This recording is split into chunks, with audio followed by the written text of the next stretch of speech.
അന്തർദേശീയ രാഷ്ട്രീയം അനുദിനം കലകിമറിയുകയാണ്. പുതിയ സംഭവ വികാസങ്ങളും പുതുപുത്തൻ രാഷ്ട്രീയ സമവാക്യങ്ങളുമാണ് ഓരോ ദിവസവും ഉരുത്തിരിഞ്ഞു വരുന്നത്. ഗാസയിലെ യുദ്ധവും അതോടനുബന്ധിച്ച് ഖത്തറിൽ നടന്ന ആക്രമണവും തൊട്ടുപിന്നാലെ അറബ് ഇസ്ലാമിക് രാഷ്ട്രങ്ങൾ ഒറ്റക്കെട്ടാകുന്നതുമെല്ലാം കഴിഞ്ഞ ആഴ്ചകളിൽ നമ്മൾ കണ്ടു. ഇതിനിടയിൽ പാകിസ്ഥാനും സൗദി അറേബ്യയും കൂടിക്കാഴ്ച നടത്തുകയും സൗദിയുമായി പാകിസ്ഥാൻ ഒരു കരാർ ഒപ്പുവെക്കുകയും ചെയ്തിട്ടുണ്ട്. ഈ കരാറിലെ വിശദാംശങ്ങൾ പുറത്തു വന്നതോടെ ഇന്ത്യ ഇരു രാജ്യങ്ങളെയും സൂക്ഷ്മമായി നിരീക്ഷിക്കാൻ ആരംഭിച്ചു. സൗദിയോ പാകിസ്ഥാനോ ഏതെങ്കിലും ഒരു രാജ്യം മറ്റൊരാളാൽ ആക്രമിക്കപ്പെട്ടാൽ അത് ഒരുപോലെ കണക്കാക്കപ്പെടുമെന്ന വ്യവസ്ഥയാണ് ഈ കരാറിന്റെ രത്നച്ചുരുക്കം.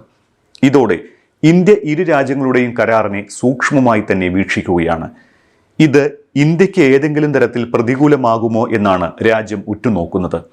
സൗദി ആക്രമിക്കപ്പെട്ടാലും പാകിസ്ഥാൻ ആക്രമിക്കപ്പെട്ടാലും അത് രണ്ട് രാജ്യത്തെയും ഒരുപോലെ ആക്രമിക്കുന്നതായി കണക്കാക്കപ്പെടുകയും പ്രതിരോധ മേഖലയിലെ സഹകരണം മെച്ചപ്പെടുത്തുന്നതുമാണ് പുതിയ കരാർ.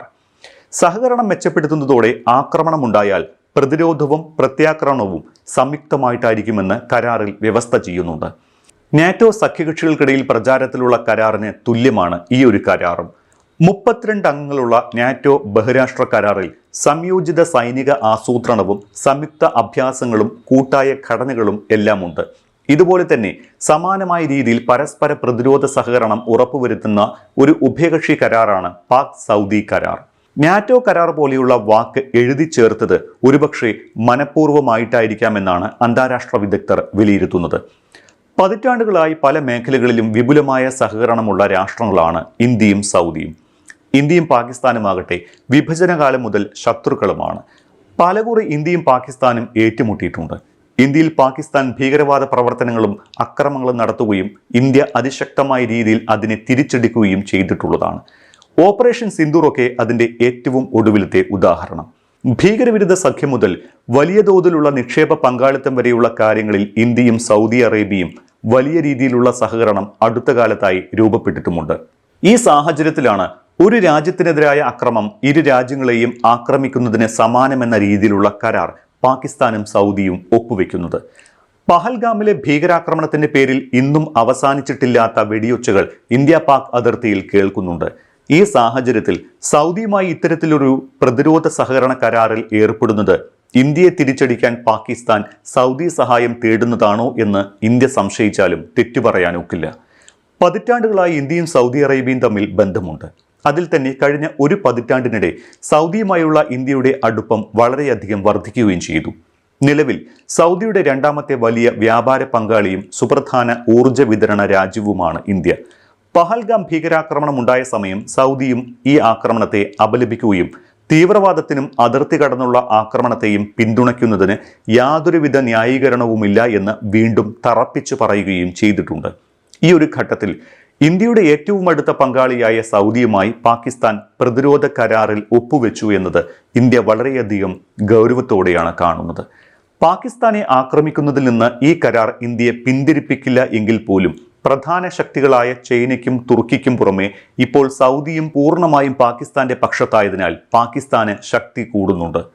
മറുവശത്ത് 1960 മുതൽ പാകിസ്ഥാനും സൗദിയും വളരെ മികച്ച ബന്ധം പുലർത്തുകയാണ്, പ്രത്യേകിച്ച് സൈനിക സഹകരണ രംഗത്ത്. 60കൾ മുതൽ പാക് സൈന്യം സൗദിയിൽ പ്രവർത്തിക്കുകയും സൗദി സൈനികർക്ക് പരിശീലനം നൽകുകയും ചെയ്യുന്നുണ്ട്. പുറമെ മക്കയിലും മദീനയിലും കാവൽ നിൽക്കുകയും ചെയ്യുന്നുണ്ട്. പകരമായി സൗദി പാകിസ്ഥാന്റെ ദുർബലമായ സമ്പദ് വ്യവസ്ഥയ്ക്ക് എണ്ണയും സാമ്പത്തിക സഹായവുമാണ് നൽകുന്നത്. അതായത് അനൌദ്യോഗികമായി ഇരു രാജ്യങ്ങളും സൈനിക രംഗത്ത് സഹകരിക്കുന്നുണ്ട്. പതിറ്റാണ്ടുകൾ പഴക്കമുള്ള പലപ്പോഴും അനൗപചാരികമായ ഈ ക്രമീകരണത്തിന് ഇപ്പോൾ ഒരു ഔപചാരിക സംരക്ഷണം ഒരുക്കുകയാണ് പുതിയ കരാറിലൂടെ ചെയ്തിരിക്കുന്നത്.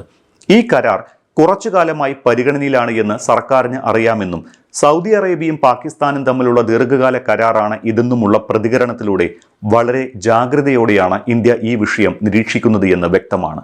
അതേസമയം ഇന്ത്യയുമായും പാകിസ്ഥാനുമായും നല്ല ബന്ധമാണ് എന്ന് പറഞ്ഞ സൗദി സമതുലിതമായ ഒരു നയമാണ് ഇക്കാര്യത്തിൽ സ്വീകരിക്കുന്നത്.